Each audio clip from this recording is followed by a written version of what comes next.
Dang it. Yes, hello, we are starting. And I accidentally started us in portrait mode. So we're gonna stick to that. We're live streaming from my cell phone because the internet around here doesn't work very well. Okay. Just gonna pull up my notes here. Welcome. Thank you everyone for joining. Today we are going to cover some pretty deep stuff and some pretty serious ground. But it's been on my mind a lot recently how men in particular are going to be affected by COVID, by the coronavirus. How men are already being affected by COVID and by the coronavirus. So because I'm a sex coach for men, and because I spend all day thinking about men and men's well-being, men's health, men's sexuality, relationship. I have decided that we need to talk about it. Here, can you all hear me? Is the sound pretty clear? Will you give me just a couple, give me like a thumbs up? Let me know. Oh, shoot. Hi, everyone. Thank you. Thank you. Welcome. Oh, it's so good to see you. I hope that everyone is safe and healthy and well. Can you hear me, everybody? I can't, there's no sound coming in through here. I guess I could unmute this, but I'm afraid if I click away from the live stream that you will not be able to. I'm afraid I will lose the live stream. This is a technologically interesting day. You know what, though? Technology is not the most important part of the live stream. The most important part of the live stream is that we're actually here together to talk about this stuff. You guys like my new background? I'm sitting in the middle of all the plants because this is where I get good cell phone reception. Thanks, everybody. Okay. And I'm going to be texting my assistant, Tyler. Everybody say hi, Tyler. Is going to be in the live stream responding to people's questions because I am going to be speaking on these subjects. And so I am not going to be able to go back and forth and answer questions. Tyler is my assistant. So sometimes if you email me and you get a response, sometimes it's Tyler. Most of the time it's me. Tyler also helps me to manage all the applications for people that apply to work with me because there's so many people that want to do one-on-one coaching with me. Tyler helps me to fix to stem the tide. And we sometimes get so many comments on these live streams that I actually lose complete track of what's going on, which is starting to happen right now. I'm going to go back to my outline in just a minute here. And I think it's just because I love being in the flow of this live stream so much, but there's actually a lot of ground that I want to cover. So if it's all right with you, I'm going to just deliver some information that I think is going to be really, really valuable for you. And I think you're really going to appreciate it. And thank you all for the compliments on my looks. Hi, Joel. Um, I have the live stream glow up. Every day I wake up, I exercise for like 45 minutes, and then I am like cool, go upstairs, get my coffee, have some toast, breakfast, and then by like 3 p.m., I feel like I'm losing my mind. Is anyone else having this? Can you give me a thumbs up? Give me a like if you are having this experience, or put a thumbs up in the chat. And by like 3 p.m. every day, I'm like, I just want to eat cookie dough. Maybe I wanna have a cocktail, like, I don't usually drink, but there's a part of me that's just going stir crazy under quarantine, and so I know I'm not alone here. Yeah, is you guys too? Like, I wake up, I'm like, "I'm gonna eat vegetables all day today," and by 5 p.m., I'm like, "Where's the sugar? Did we eat all the ice cream? I need a whole sleeve of cookies." And then I'm like, "I gotta wake up early tomorrow morning and work out twice as hard because I just ate a whole sleeve of cookies." Okay. All right, so Tyler's going to be taking all of your questions, and Tyler's going to be sending them over to me, and we're going to keep track of all of them, and that way we're going to talk about the subject that we came here to talk about, and we'll answer your questions towards the end. Okay, so we're 5 minutes in. Let's get to this content. So the thing I wanted to talk about is being a man and having a full-blown crisis happening in real time around you. A lot of men are experiencing COVID-19 and this time of quarantine and coronavirus, and men are gonna be let me finish my thought here. Let me take a deep breath.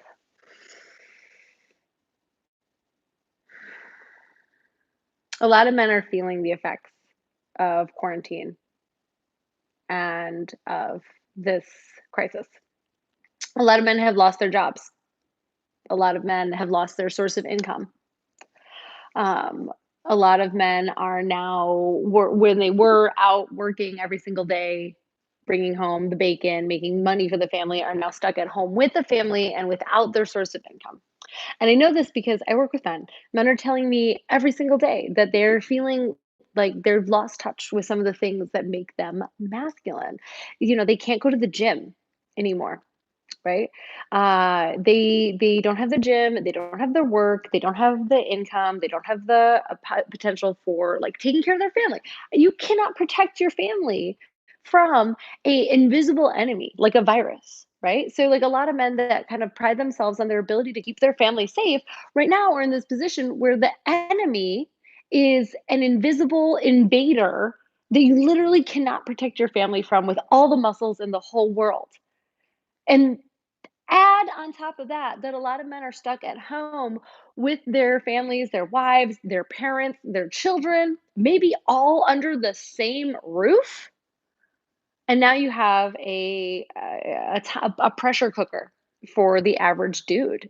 Like, that's a lot of pressure. And you want to take it one step further, a lot of men they've been in quarantine for 3 and 4 weeks. They're tired of porn. So if you live on your own, you've been like masturbating to porn. You've been like, you're tired of it. You've just been like stuck. You're playing video games, you're masturbating to porn, you're exhausted. And 4 weeks in, you're like, what the actual am I doing with myself in my life? Here we are, 3 to 4 weeks in. Raise your hand if you were like 3 weeks plus inside, right? Raise your hand or give me a thumbs up, give me a like, let me know. Like I'm entering my fourth week. Now, don't get me wrong, I've been outside, I've walked around, we got some plants inside of the house, got some fresh air now and again. I live in a neighborhood, so I'm able to like go and walk without bumping into people. But that's not the case for all people. Y'all live in New York. Like the only chance for you to go outside might be to go up onto your roof, right? That's a ton of pressure. Whew, even I'm just like feeling that, feeling that like tightness, feeling that heat come up for me. So I want you to know, number one, if you're experiencing this, you are not alone. Look at me. You are not alone. There are so many, both men and women, in your shoes, and all of the feelings, anxiety, fear, panic, anger, rage, are all completely normal and completely valid responses to the crazy times that we are living in. Okay. So I just want to first, right off the bat, let you know you are not alone. Your response is human. It's totally normal. It's to be expected. It's all good.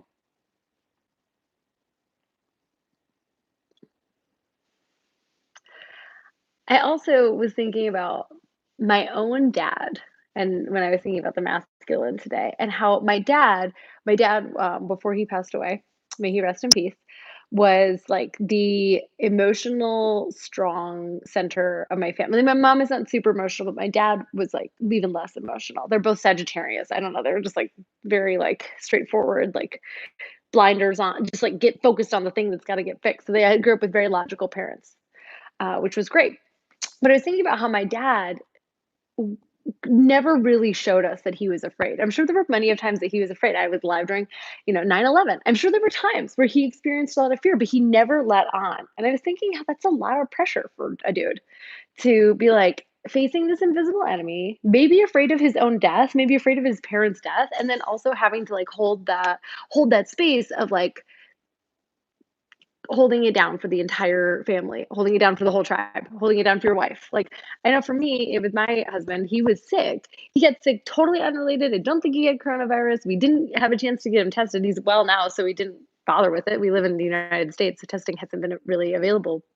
But Regardless, he came home from a trip and he was sick, and I was basically telling him to keep as much distance away from me as possible. I was yelling at him. I was telling him, you better wash your hands, and like trying to get him to social distance inside of the house. And he was like pretty offended by it, because he saw that as me attempting to control him and not necessarily me trying to like care for him, right? And I think that for what was I? Why did I go down that road?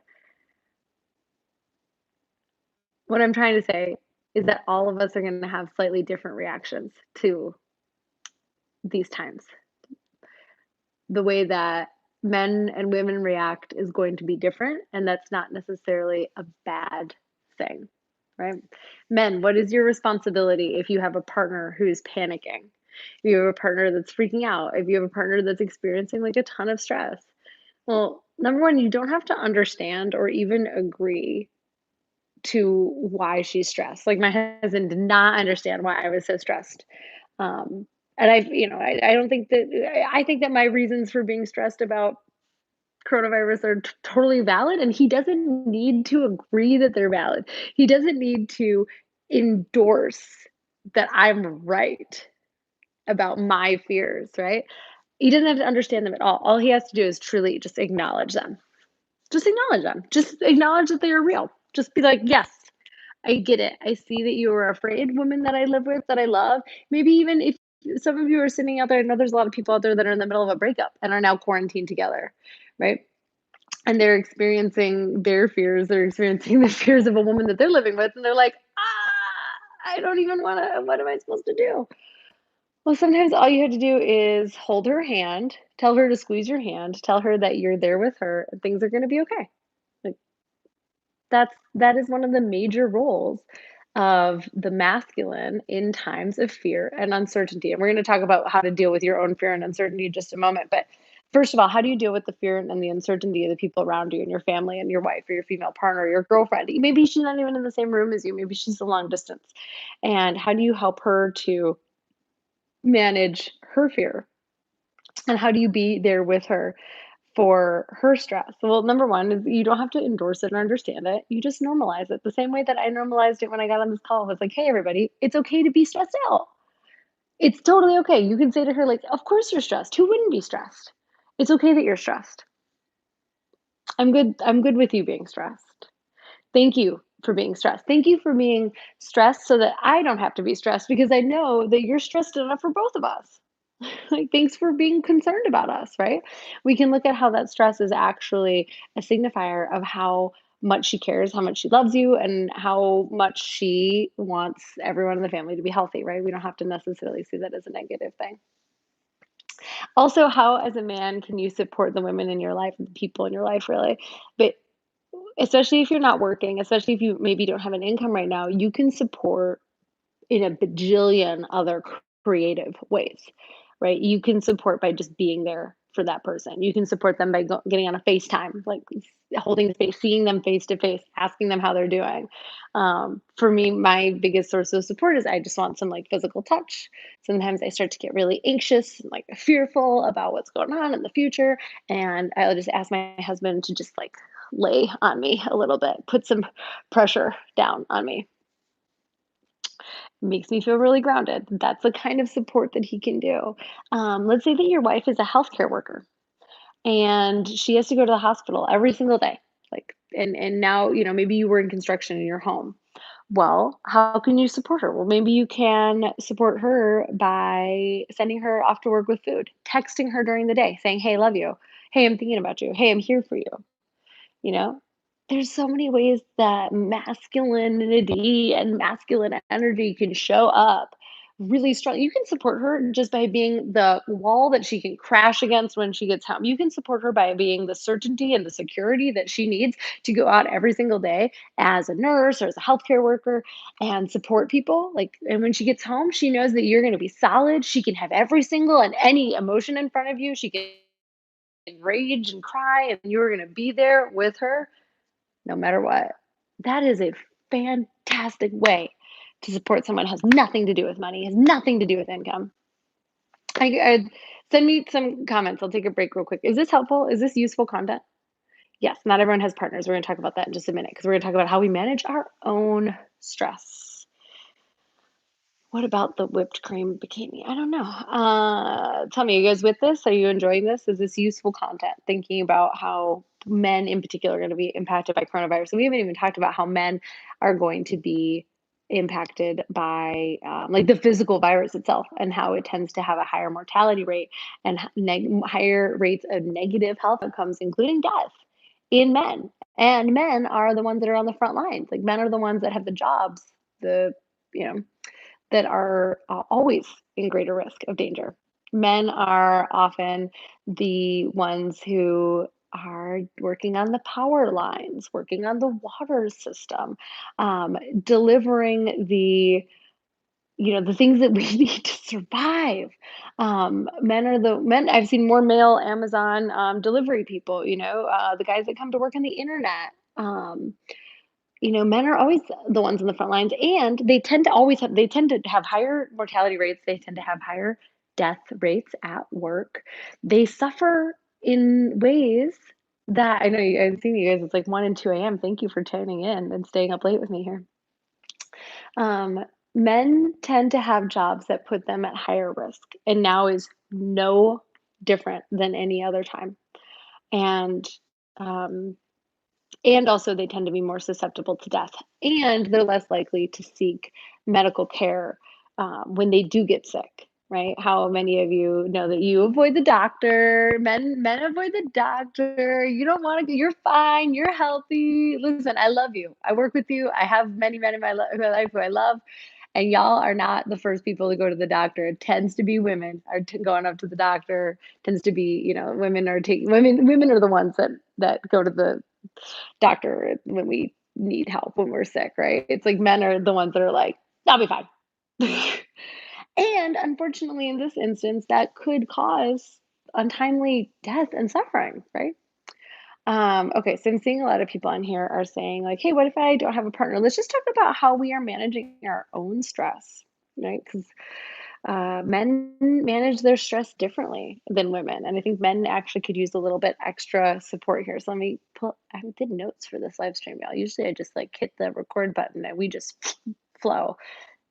But this is really, really important stuff to me. I I love you. I truly love you guys, and I will do anything that I can to prevent you from suffering any more than you have to.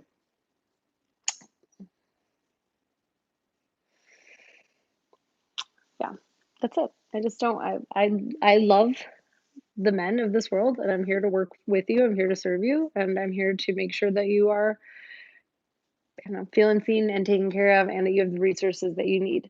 Um, yeah, especially when times like these are tough. Oh, thanks, guys. Especially under tough times, because men often take the brunt of it. Number one, I want to remind you that you're never alone.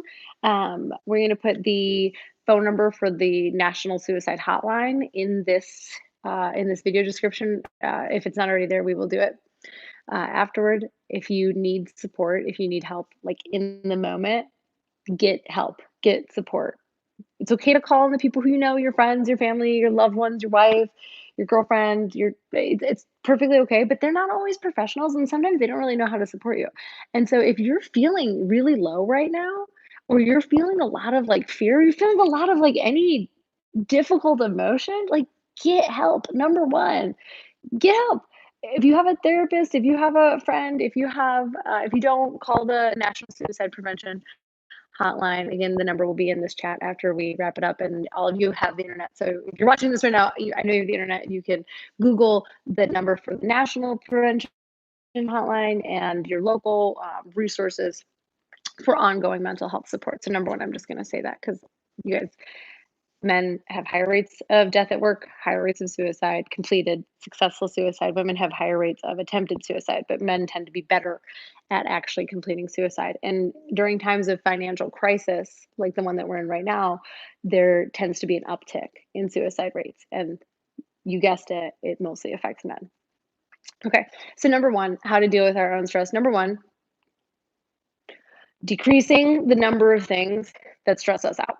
So if you've been watching the news, or my God, if you have been watching social media and it stresses you out, turn it off or limit the time that you're watching it.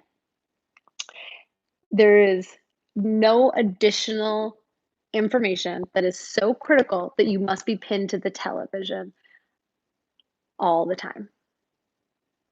Um, Tea and Coconut just said, from a suicide survivor, it is not worth it. Yeah, I went through a very dark time when I was in my early 20s. I guess I was 21. I was seriously contemplating suicide at the age of 21. And the other night, we were listening to one of those. There's been live streaming music festivals. If you're on YouTube, we watched the Digital Mirage Music Festival on Saturday night. And it was the first time I danced and listened to music for a while. And those are huge, important ways that I take care of myself, and ways that I kind of like release my steam. And wow, I was so grateful. I was actually thinking about it's funny that you say that. I was thinking back to my 21-year-old self, and I was like, my God, if I could go back and just whisper in her ear, hey, number one, it's going to get better. Number two, it's going to get so much better. Number three, one day you'll figure out how to experience joy in the midst of a crisis. One day you'll figure out how to dance and sing and be playful, even in the midst of one of the most terrible things that we're all that the entire globe will go through, and you will figure out a way to experience joy. And in fact, it's your responsibility. If you're hearing this and you're going like, what right do I have to dance and listen to music in the midst of suffering when people are fucking dying? What right do I have to turn it all off, to turn off the news and to tune in to some music that makes me feel alive? What right do I have to do that? What responsibility? How could you tell me I have a responsibility to feel alive right now? Oh, there's Tyler right there with the hearts. You do have a responsibility to experience joy. You have a responsibility, joy and laughter.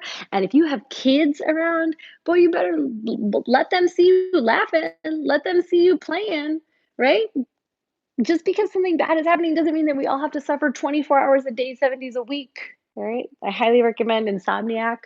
If you like electronic music, it's doing live music festivals. Wow, so many of you are commenting that you've had struggles with depression and suicide. Yeah, again, you are not alone, and I promise you that you will look back in the future and there will be a moment where you are so full of bliss and you can't even believe how happy you are, because if you add it all up, it doesn't make sense. If you put it all on paper, it doesn't make sense to be experiencing such an extreme level of bliss, but you don't even know what's around the corner for you. I promise you, you will look back. For me, there was a lot of things that I did. I got coaching, I quit eating shit. God, this live stream is gonna get banned. I've cussed too many times.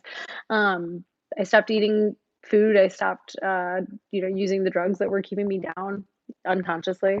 And yeah, here we are. Just know that you're not alone. Get help if you need it. Um, so turning off the things that stress you out. Number one, fantastic. Number two is making your home a safe place. So I know a lot of you are trapped right now living with other people. You have to create your own space that you have like your own vibe within that can just be yours. And then fill that with the stuff that you love and that you enjoy and make it okay for you to experience joy. Now, for those of you that are trapped on your own, for those of you that are like, Keelan, I wish that there was another person who was like in my space all the time. um, I totally get it. And for you, you have the responsibility, you have the opportunity to make the whole space like exactly how you want it to be. So for me, that meant like I moved my mattress, my guest bedroom mattress into the living room and put it in front of the television and sandwiched it between the couch, and we've just been like chilling and lounging there because it just made me feel like I was in like my own little sanctuary. It just felt really, really good. It's just on the other side of this wall over here too. Um,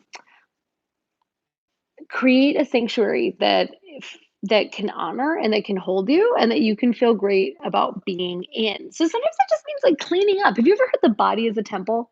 Like I had this idea, I was reading a book the other day that the body's not really a temple. The place around you is the temple and the body is the altar. at the center of the temple, right? The body is like the direct connection between you, the physical, and the divine. Now we're really getting into it. But, anyways, if the space around you is a temple, and if you treat yourself like you are the most important person in the world, and you decorate the temple and you take really good care of the altar, then you are going to feel better about inhabiting this body and inhabiting the temple.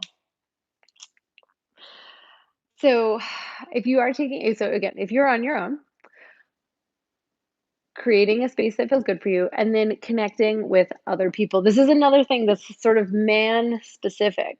A lot of men sort of don't have a lot of social connections. We kind of see that as women's territory. Like, women are the ones that have like all the friends. They make all the dates. They make all the connections. Women are the ones that are responsible for all the socializing and the gossiping, and like men just kind of chill. Maybe they rely on the gym. Maybe you rely on organized sports. Maybe you rely on your church or your temple, your place of worship. Maybe you rely on your work. That's where you see people every day. And now those are all gone. And now you're not seeing people all day, every day. And suddenly you feel very, very isolated, right?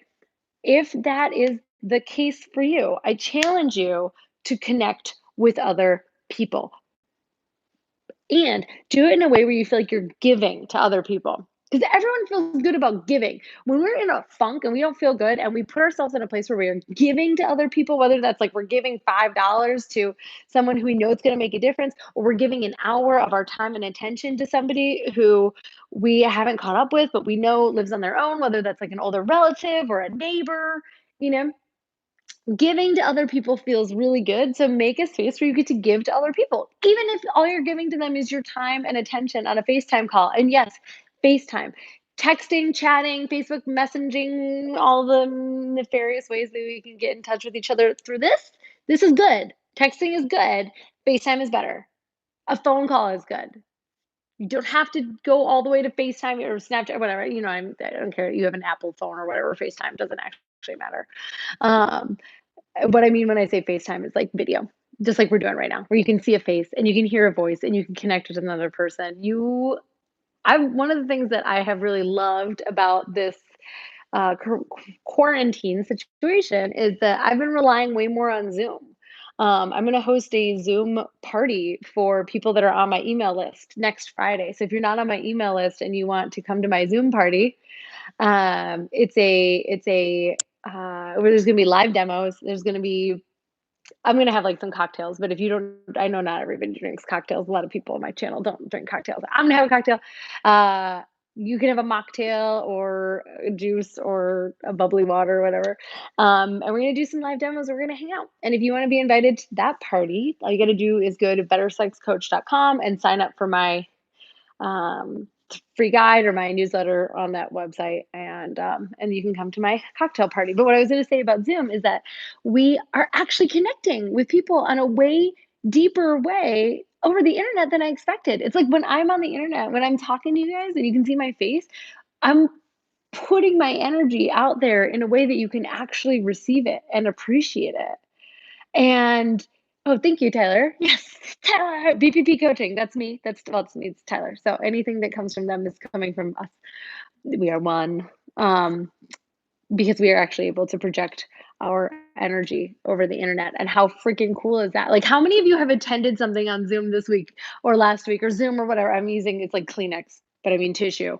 How many of you have attended something over the internet this week that you would never have thought to attend in your entire life, but then it's online and you're like, actually, this is kind of cool. Like, I almost did a striptease class, video class.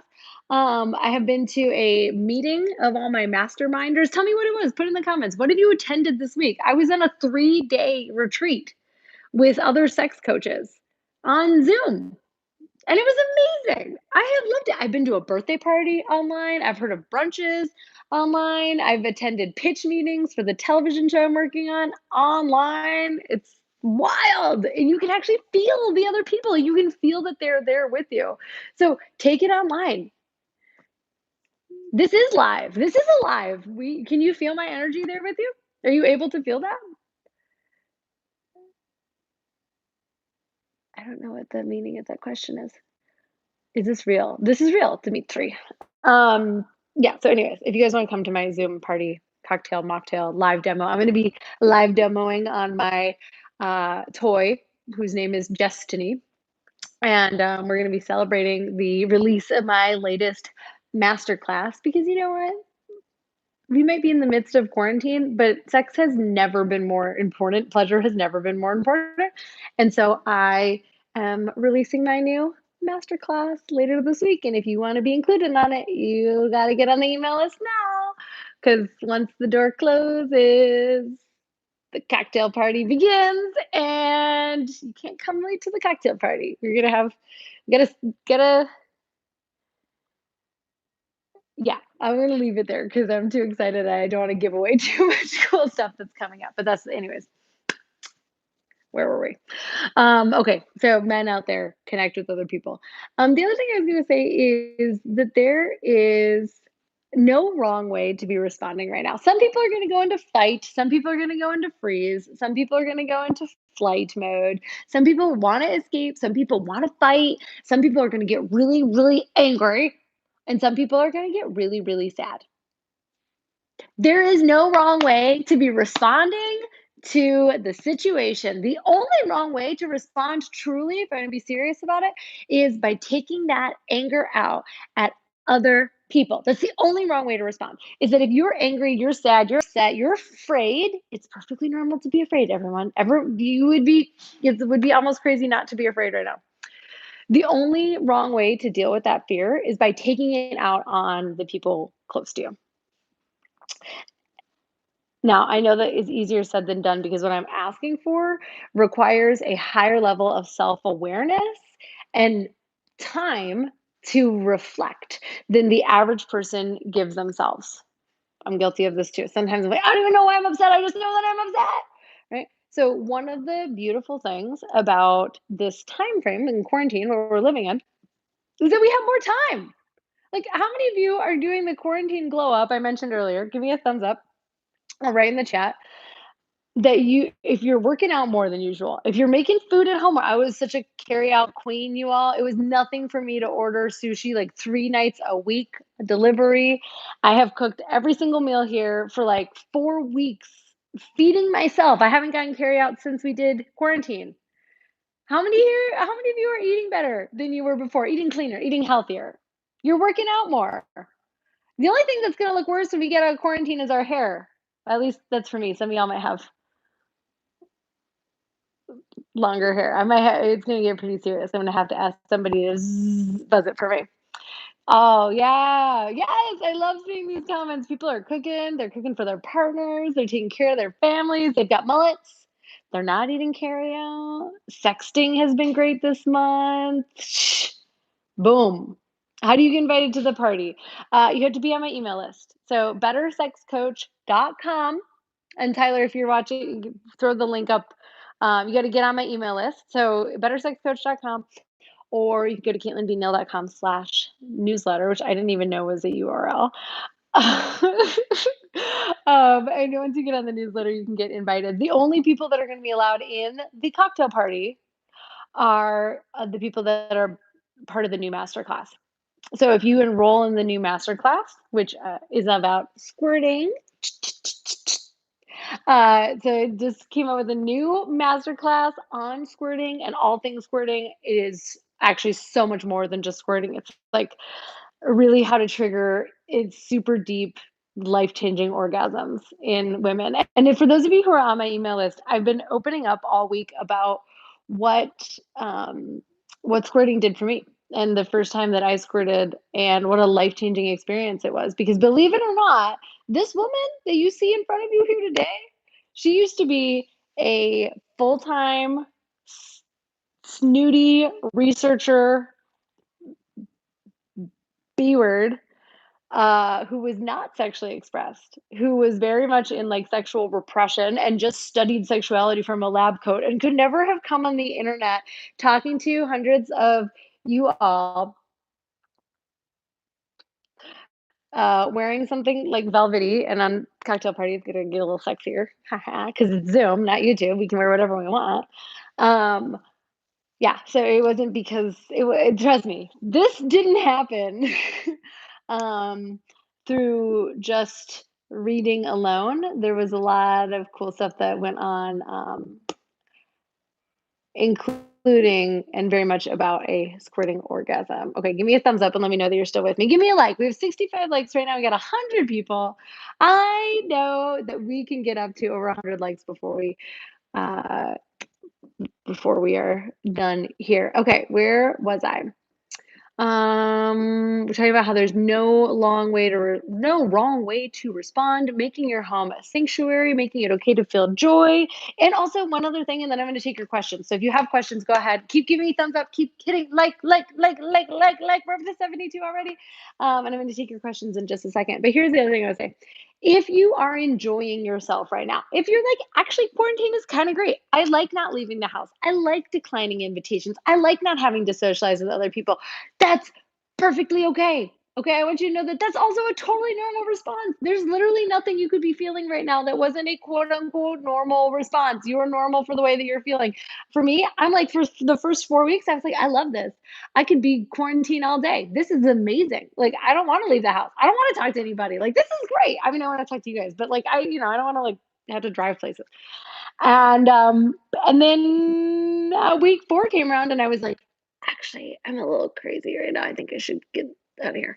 Maybe I should eat all the cookie dough that we have in the refrigerator. All right, let's take some questions. You guys like this new format where I prepare notes? Oh no, WhatsApp needed to restart because of a problem. Okay, can't see any questions. Okay, well, I'm working on this. Why don't you guys send me some questions into the chat?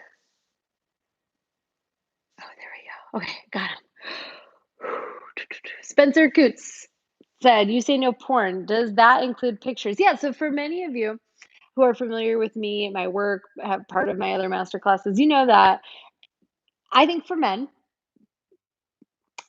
restricting your porn use can be the best thing that you do for your sexuality. And that's if you have anything that you're unhappy with sexually and you want to have a better sex life, restricting your access to porn and restricting your reliance on porn is one of the most important ways to do that. Now, quick disclaimer, the reason that I feel that way is because underneath it all, even though we're incredibly smart, intelligent human beings, we're also monkeys, right? And monkeys, like and beyond, before we were monkeys, we were lizards. All right, let's not forget that. And lizards have no imagination. They have no visualization. They have no capacity to think about future or past. They're not. I mean, if you ever look at a lizard, they have like little beady eyes, right? Um,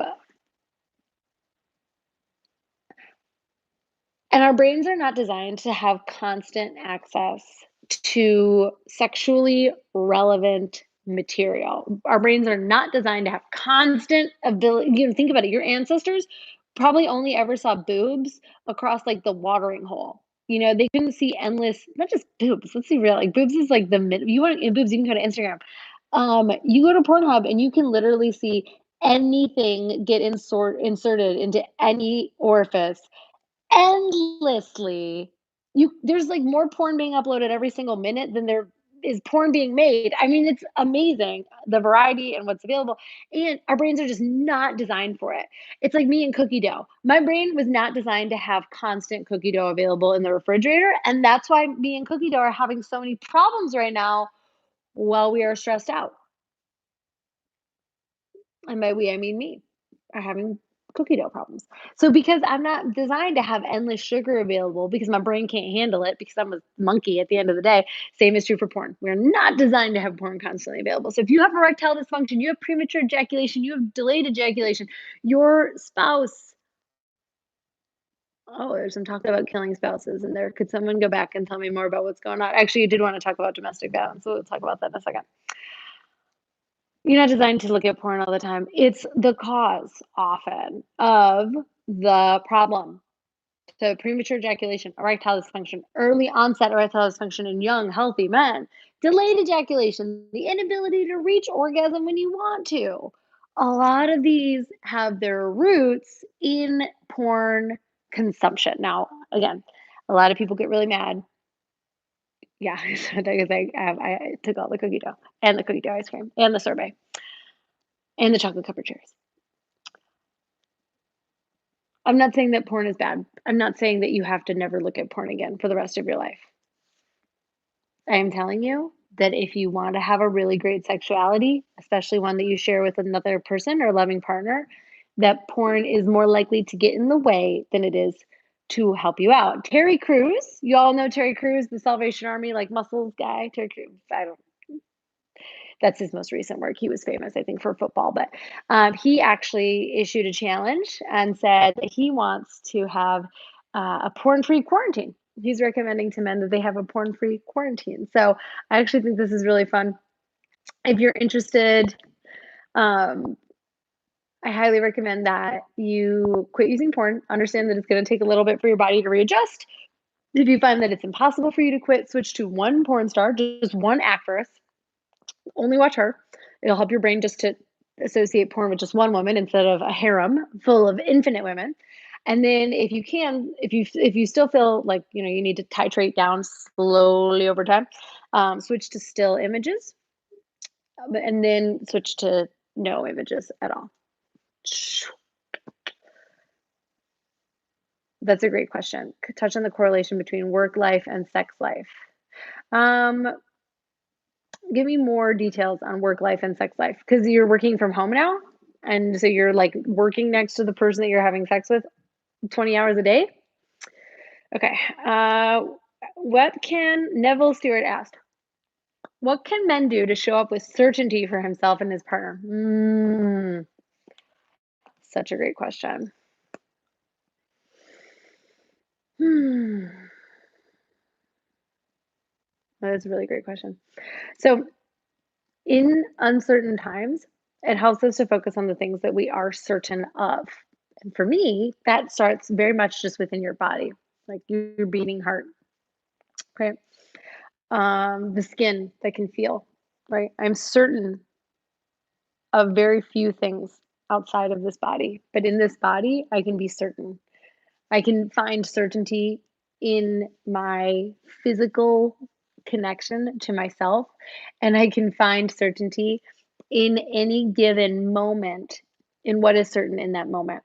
So I would say pulling your attention back from the future, back from the past, pulling your attention away from stuff that's not present in this moment, and reminding yourself of the things that you can be certain of right here and now. And remember that it said that woman is like the sea and man is like the sea wall. And woman's going to have all the emotions, hard, bad, good, everything in between. And the man is there to be certain so she can crash against him. Right?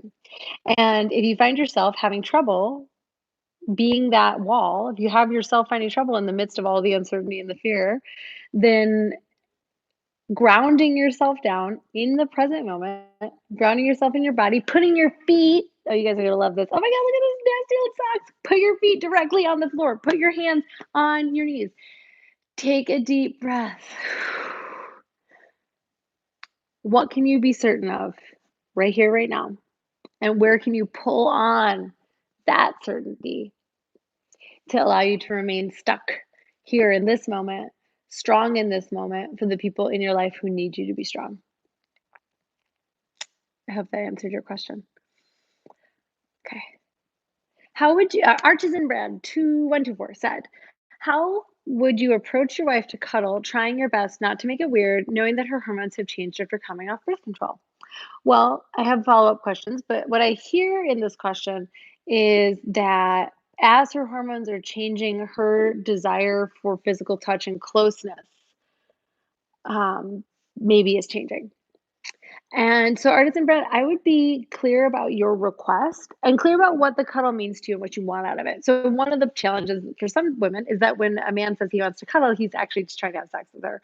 We all went through this at one point when we were dating. I'm like, want to come into my place and cuddle? And like, it was cute at the time. But now, sometimes, years later, it has eroded our ability to trust. And now we're like, oh my God, he wants to cuddle, which means he wants to put it in me and drag it around. And I'm not in the mood for that. And therefore, no cuddle. And that's not cool, right? Cuddling is really, really useful. It's good for grounding. It's good for helping us to feel certain in the moment. Good for decreasing our stress. Good for our immune system. And it can be great for sex too. There's nothing wrong with that. So I would be really, really clear and I'd say, hey, I want to cuddle. Here's why I want to cuddle. Here's what I would get out of cuddling. And here's the boundaries that I'm going to put about cuddling. So this is not about sex. I want to cuddle for like 20 to 30 minutes and also maybe like do some like light touches and some like back scratches. something along those lines. And after that, we will go on our separate ways, and I will, um, provide space if that's what you need. So if your wife needs space because she's having these hormone changes, if she needs space because her body, maybe she's feeling uncomfortable, maybe she's having like super intense emotional shifts, and so she's just like wanting a lot of space.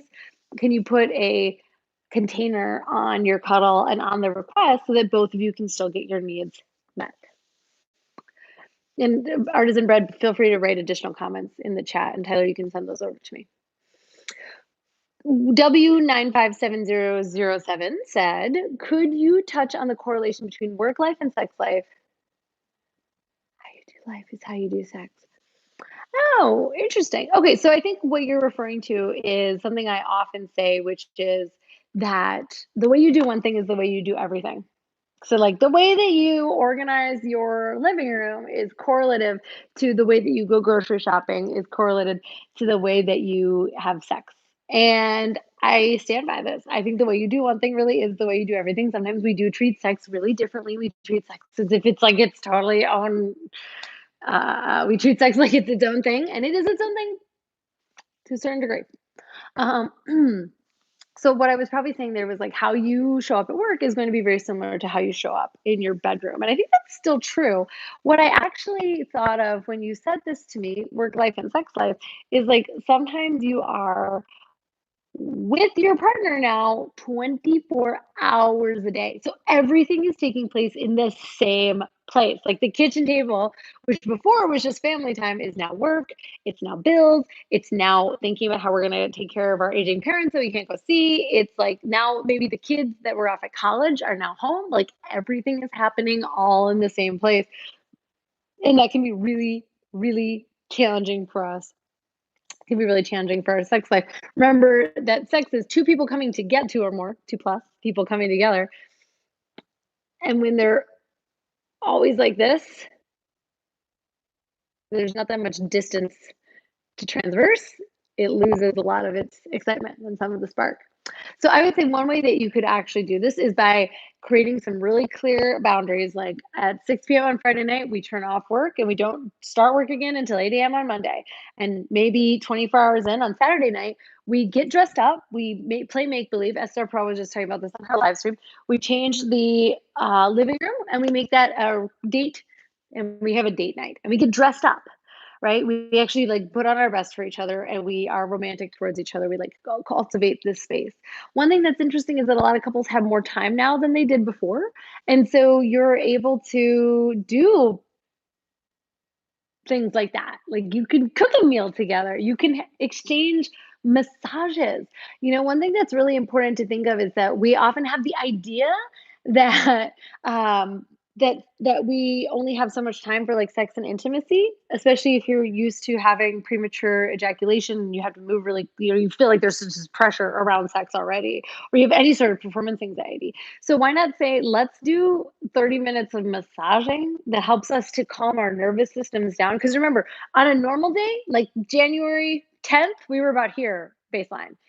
And then we had to get down here to be sexy, right? Now we're like here, most of us.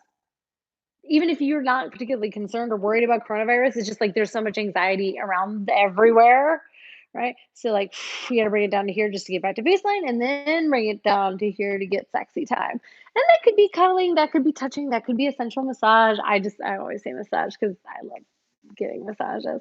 But it could be also an opportunity for you guys to do like role play. You could do kinky role play. We did some kinky role play the other day in the middle of our work meeting. We were playing like boss and secretary. If you have clothes at home, you can make up costumes, and you could go on a date. And you can go on a date as people who have never met. Like pretend that you are meeting your wife or your spouse, or your girlfriend, and that you're actually in a hotel lobby. Move the plants around and pretend this is a sexy hotel lobby. And I touched something gross. And you are, pretend for this one night only that you don't have any other responsibilities that you had before. If you just got a wig around, wear a wig. Like, yeah, this is a great opportunity because you can't go anywhere. So you might as well have fun together. I hope I answered your question. Okay, Kaden Tully said, I am open sexually and my spouse is not at all. We do not mesh. After 19 years of feeling repressed sexually, I kind of want out. Is that selfish of me? Kaden, that is a really tough situation that you find yourself in, and my heart goes out to you because that's challenging. The number one thing I'm going to say is that right now, in state of pandemic and crisis, is not the best time for couples to make big life changing decisions like getting divorced. That said, there's plenty of people who are going to make those decisions anyway. Pardon me. After they started lifting quarantines in China, they started seeing really high rates of divorce. They even had to limit, I saw an article, the number of divorces that people could get every day in certain provinces to like 10 couples because, listen, 19 years is a long time to go on suffering. Sometimes you've been in quarantine together for 19 days and that's it. You're like, I'm done. I'm out. I'm not playing this game anymore. Like, I can't just be stuck with you. I was putting up with it when I had work and other stuff to distract me, but now I don't have anything to distract me. I'm not happy in this relationship. I'm not sexually satisfied. I'm feeling repressed. I'm out. The thing I would say to you, Kaden, is that it's not selfish of you and there's nothing to feel bad about. You're a perfectly normal human being who has sexual desires and they're not being met within your relationship.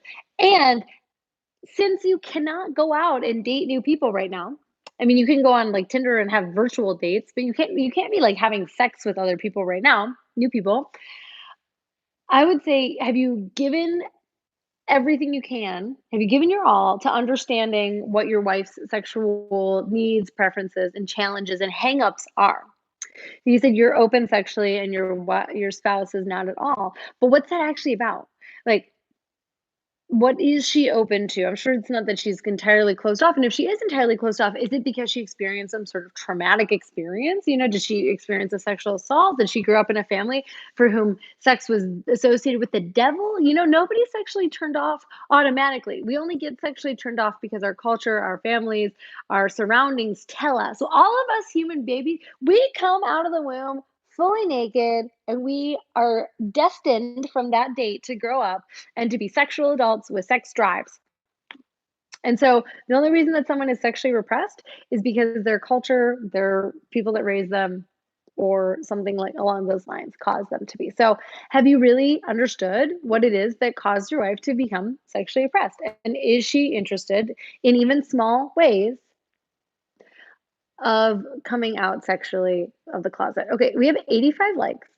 Can we get to 100? It would make my heart so happy if in the next 1 minute, I'm counting down. I have a clock.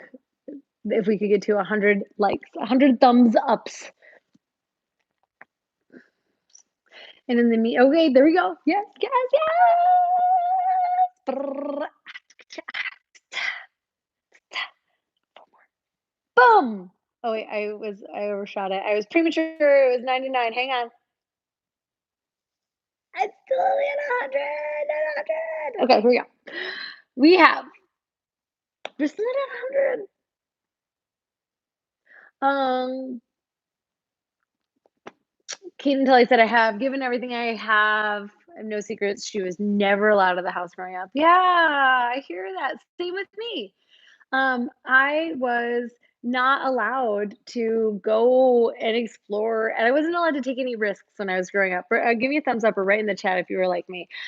My parents, I was really wanted. They planned me, and I was the first child, and they were very, very protective. My mom grew up in really rough circumstances, really dangerous neighborhood, and she just had this idea of how much you could get hurt if you took chances. And so I was like the golden child, and I was not allowed to leave the house. I wasn't even allowed to go rollerblading outside in we live in like a decent neighborhood. Like I wasn't allowed to leave.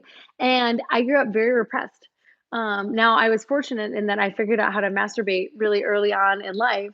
And therefore I knew what pleasure in my body felt like. And you couldn't take that away from me. Like once I learned how to masturbate, which was like 3 years old, I did it all the time. That's one of the reasons that I think I'm, as an adult woman, able to have orgasms very easily is because I know my body very well. I know how to turn this body on. I know how to get this body off. Not a lot of people are blessed the way that I was to figure that out. And I figured that out on my own, right? But a lot of people didn't figure that out on their own, and they were not allowed to have experiences that expose them to different ideas early on in life, and therefore they grew up feeling very repressed. But you know what else? They grew up feeling very like safe and cocooned. And so for your wife, and unfortunately, you can't want it for her. She has to want it for herself. She has to want to express herself and learn about her sexuality for herself. But I will tell you that once a woman does learn about herself sexually, learn how to take care of herself sexually, learn how to please herself, and then invites a man into it, right? Because it starts with you. You can't. No one can do for you. Guys out there, have you ever tried to make a woman orgasm? Or she never had an orgasm? Have you ever done that? What was that like?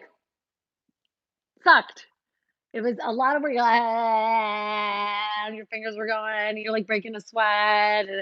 Yeah, because if a woman doesn't know how to get herself off, then it's going to be very hard for you to get her off. And if a woman doesn't know what it's like to live turned on, to live excited and aroused, well, it's gonna be very hard for someone else to convince her that that's worthwhile. I would recommend for you, Kaden Tully, the book Pussy by Regina Thomas Shower, the founder of Mama Gina's School of Womanly Arts. If your wife is interested in open and reading that book, it's got a pretty out there title, but it's amazing, amazing book, and it maybe will help. Okay, couple more questions, then we gotta wrap up. Dimitri, what is your zodiac sign? Is sexuality connected with your zodiac sign? Your idea on the best matches. I love it. Taylor must have sent me this because Taylor knows I love um, astrology. I'm a Scorpio. I'm a double Scorpio. Scorpio is the sign of sex and death. So obviously, I was going to be a sex coach. Also, I feel like I'm wearing a very Scorpio vibe here. Scorpio is like black, and this is sensual. This is like a velvet catsuit wee, that I'm wearing.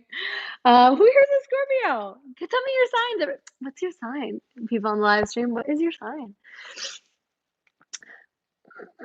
Scorpios are the most sexual. That's what it. If you believe in astrology, Scorpios are the most sexual. I'm married to an Aries. I love Aries men. They're fiery. Love Taurus men. Love Libra men. I just love you guys. Virgos, Pisces, Virgos are like the most ground. I have so many Virgo friends. One of my best friends, Pisces. One of the earliest crushes I had was a Libra. I've never forgotten. Libras are an air sign. They're just like luxurious. We get a lot of Scorpios in the house. I'm not surprised at all. Y'all love sex. Gemini, that's my other sign. Thank you, Kaden. You're not alone. You've got this, and you have every right to seek pleasure and sex outside of your relationship. You're 38. You're a young man.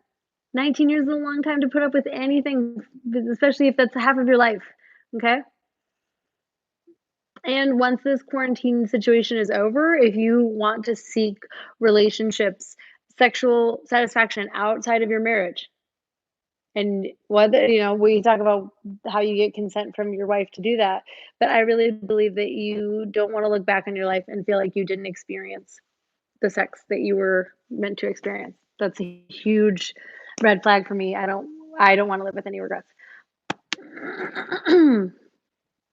Jennifer wants to know, are pad fetishes among gentlemen common? I don't know anything about that. I have not heard of that before. So I think it's not terribly common, but there's no fetish that is ever uncommon. Like every fetish has a community, and if it doesn't, then as soon as you start it, people are going to be like into that. Like I didn't know I was into tentacle porn until I heard about tentacle porn, and then I was like, oh, that sounds good. I'm into that. Or mummification. I didn't know I was into mummification until I was in a factory and I watched something being shrink wrapped on a pallet. And I was like, wow, can I get in there? I want to be shrink wrapped. And then I was like, I have a mummification fetish. You won't know until you find it. Biggest age gap a 35-year-old man should avoid. I love the divide by 2, add 7. So if you're 35, we'll give you say 36. So divide by 2 is 15, 3, 18, plus 7 would be 25. So 25 would be the youngest that you can date. That's just a fun way of calculating these things. Okay, we're winding down here. Good questions, everyone. One other, James Voice of what if your wife is asexual? Yeah, that's a tough one. If you were married to an asexual partner, I would get creative about how you can get your sexual needs met outside of your relationship. If your partner knows that they're asexual and they've come out to you as asexual, they're not interested in sex, they don't want to pursue a sexual life, great for them, perfect for them. You're a sexual person. You want to have a sexual life, and you should not let the really anything get in the way of experiencing your sexual life. Now, I'm not saying that it's easy, and I'm certainly not saying that you should just start cheating. What I'm saying is that you should engage in a conversation about how to expand and get your sexual needs met. There's a huge difference. There's a huge difference between being in love with someone and being sexual with someone and being in love and being sexual with someone. Those are all distinctions. And you can absolutely have your sexual needs met by someone who is not your life partner, and you can have a beautiful life partnership with someone who you're not having sex with. There's so many important things that go into relationships. Okay, actually, let's wrap up our live stream here. I love you guys. I could talk to you forever. Have you enjoyed this? If you have enjoyed this live stream, either give it a thumbs up or a like in YouTube, um, and write yes in the comments. If you have enjoyed this, if there's been something covered over the last 61 minutes that was useful to you, give me a yes in the comments, please. It's not half of your age plus one, it's half of your age plus seven. Don't be dating 18-year-olds. Yes. Caught it late, Juan. You can go back. There will be a replay as soon as YouTube loads it up. Yes, yes, yes, yes, yes. Your yeses give me life. I love you guys. Um, oh, okay. Let me just say this one other thing before we wrap. If you want to come to my Zoom party, I'm having a Zoom party. I will be drinking a cocktail. Again, it's cocktails optional. I just love the idea of like a cocktail party, like cocktail attire, like something that I'm going to dress really cute. We're going to get on a Zoom call. I'm going to be able to see your faces. I'm going to put you on Zoom too. And if you're familiar with it, it means that we can look at each other. I can see all of your handsome faces. How dope is that gonna be? Oh, we're gonna see all of your faces. I'm gonna do probably some coaching. So anyone that wants some coaching one-on-one over the internet, on the video, I'm gonna do a live demo with my girl Destiny. I'm gonna show you some awesome techniques so that you can bring those to your lover, present or future lover. They'll give you some great techniques, show you some live demos, and I will be doing some coaching with you. Go to Better Sex Coach. Does that work, Tyler? Confirm that new redirect actually works. CaitlinBneal.com. Sign up for the newsletter, and then you will get an email. The way to get into the Zoom party Zoom party, is you have to be enrolled in my new masterclass. It opens on Friday, so the people on my email list will get there we go, CaitlinBneal.com/newsletter. People who are already in my email list will get the note on Friday. You'll get the link. You can enroll between that Friday and next Friday, and as long as you're enrolled in the masterclass before April 17th, when it goes live to the whole public, so if you're watching this on YouTube later, it will be live to you, and if you don't want to be on my email newsletter list, I'm only a little hurt, but I'm okay with it. You can do whatever you want, freedom. Um, then I will send the link out, and then the Zoom party will be on Friday, April 17th. So as long as you're in the squirting masterclass before Friday, April 17th, you can join me at my cocktail launch party, live demo, coaching, Zoom video party extravaganza. Link is in the description. And thank you guys so much for joining me on this live stream. It was so good to see you. Take really good care of yourself. If you need help, get help. Remember, it's okay. Everything you're experiencing, it's normal. You're wonderful. I love you. Good, be good to you. And a new video will go live tomorrow morning. I'll see you there. Bye.